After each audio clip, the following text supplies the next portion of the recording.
Ya, balik lagi di MJ Podcast dengan gua Dava dan di sini guest star kita nih yang bernama siapa nih? Coach Hanggo. Ada Anggo nih. Nah, ini gua dengar-dengar Hanggo ini apa ya, pengamat bola banget nih menurut gua nih tentang bola luar mungkin dan dalam negeri juga. Ini menurut lu gimana sih, Nggo, timnas-timnas di Indonesia nih? Menurut lu nih? Ya menurut gua timnas Indonesia. Jadi ini sedikit cerita ya. Jadi gua ini salah satu konten kreator TikTok, konten kreator bola. Jadi gua mengikuti perkembangan sepak bola khususnya timnas Indonesia. Jadi kalau misalkan Bapak nanya timnas Indonesia gimana sekarang? Nah, gua, akun TikTok ya yang bernama Bukan Gila Bola, Ada di sini ya. ada di sini ya. Lu bisa follow, lu bisa pokoknya lu like, lu share ke mana-mana deh Ya, pokoknya. terima kasih. Pokoknya di sini. Jadi Bukan Gila Bola. menurut gua timnas Indonesia itu sekarang udah berkembang banget ya. Kalau misalkan dari zaman dulu itu dari zamannya AFF tahun 2010 itu ya, timnas. Aduh gua nggak mau berani nyebutin dan ya pokoknya itu deh dari zaman itu Sebutin. sampai sekarang itu kita udah melihat perkembangan itu luar biasa banget ya. Mulai dari zamannya gua nonton itu tahun kapan ya, udah lama banget dari 2010 malah gua nonton. Berarti lu ngikutin Bobola lama ya? udah lama. Yang paling gua berkesan banget itu inget itu, ini kita flashback ya, dari tahun-tahun yang dulu ya. Waktu zamannya Evan Dimas hat-trick 3 gol lawan Korea Selatan tahun 2013. Wah itu menurut Catat guys tuh. itu salah satu best of the best, salah satu talenta terbaik Indonesia pada saat itu ya. Ya cuman sayang ya, karena mungkin zaman segitu kan perkembangan sosial media atau perkembangan pemain-pemain yang bisa dijadiin role model itu belum ada. Jadi ya Evan Dimas nge-stuck di situ-situ aja. Tapi kalau misalnya kita balik lagi, kita lengkap lagi ke timnas sekarang ya, wah udah keren banget ya menurut gua. Apalagi kemarin yang Marcelino gaya-gaya Nah, itu jadi ikonik banget sih itu apa sih? ikonik banget ya. Itu duduk apa sih maksudnya? Mungkin kita bisa bilang duduk Vincent. Duduk Vincent ya. Itu gimana tuh sepanjang match nih menurut lu nih? Wah menurut gue itu, gue deg-degan banget karena yang kita lawan pada saat itu Arab Saudi ya guys. Itu Arab Saudi itu gila itu ya. Dia tuh langganan Piala Dunia udah dari beberapa tahun yang lalu gitu, udah dari beberapa edisi yang lalu. Terus juga rank-nya itu dia rank 50-an. Jadi kita rank pada saat itu kita ranknya tuh 130-an. Jadi kan perbedaan ranknya jauh banget ini. Yang Berarti seharusnya di atas kertas heeh, itu kita kalah di situ. Di atas kertas itu kita harusnya kalah. kenapa tuh? Kalau boleh Cuma tahu tuh. karena, ya karena tadi lah mentality ya. Mental pemain-pemain kita udah berkembang, terus juga ada pressure dari PSSI, terus juga ada pressure dari pendukung-pendukung timnas. Jadinya dari tekanan-tekanan itu membuat para pemain-pemain, terus juga para, staf ofisial pelatih itu jadi apa, jadi ada bergairah, ada semangat buat memenangin pertandingan pada saat Pertandingan itu. iya. Dan akhirnya kita unggul 2-0 di situ di GBK dan kita dapat 3 poin dan Iya. sekarang kalau nggak salah kita posisi 3. 3 sekarang ya Posisi buat 3 sekarang? heeh.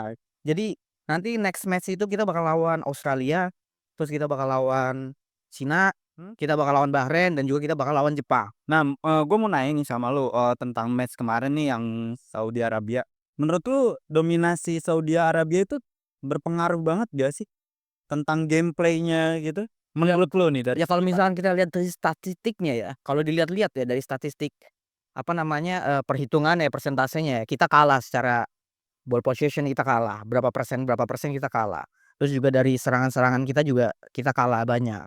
Ya cuman sekalipun kita kalah dari serangan, tapi serangan kita sekali sekali serangan itu efektif dibanding dari Arab Saudi. dari Arab Mmm. Saudi ya? Jadi ya di match itu memang kita secara ball possession kalah, cuman kita menang Bro, 3 poin di situ luar biasa di match itu Iya, ya. alhamdulillah banget sih, tentang coach nih. Menurut lu coach Sintayong ini gimana sih di timnas ini? Ya menurut gua Sintayong ya. Kan gue pernah denger nih adalah di suatu media sosial katanya coach-nya pengen keluar atau gimana. Kan lu pengamat bola banget nih ya kan, pasti lu tahu lah.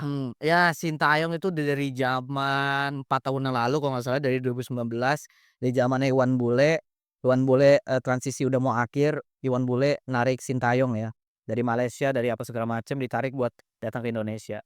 Dan di awal-awal 2 tahun atau 3 tahun awal dia melatih ya memang progres kita udah mulai naik. Ya mungkin awal-awal di 1 tahun pertama kita masih ya stuck ya, masih lah ya.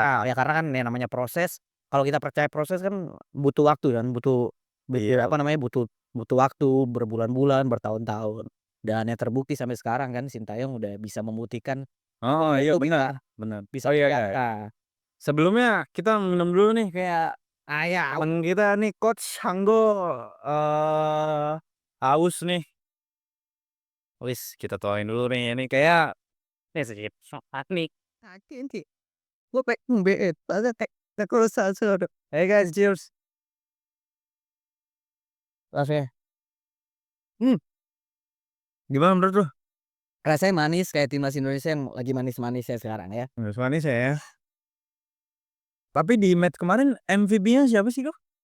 Kalau menurut gua Menurut lu nih dari segi pandang lu kan semua orang-orang tertuju pada Marcelino lah karena ya on fire banget, perform banget lah ibaratnya. ya menurut gue MVP-nya salah satunya emang Marcelino. Marcelino. Cuman kita juga nggak boleh melupakan Verdong di situ karena Verdong di situ juga dia berjasa banget, bagus banget.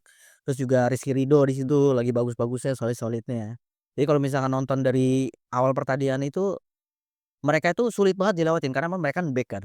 Jadi setiap one by one itu selalu nggak pernah bisa karena terlalu kokoh mereka ini. Jadi sebenarnya gue bingung kok di antara MVP-nya siapa, antara Calvin Verdong atau Rizky Ridho. Ya pokoknya di antara 2 itulah, gitu. Menurut lu itu ya, menurut lu ya. Bagus, pemain bagus.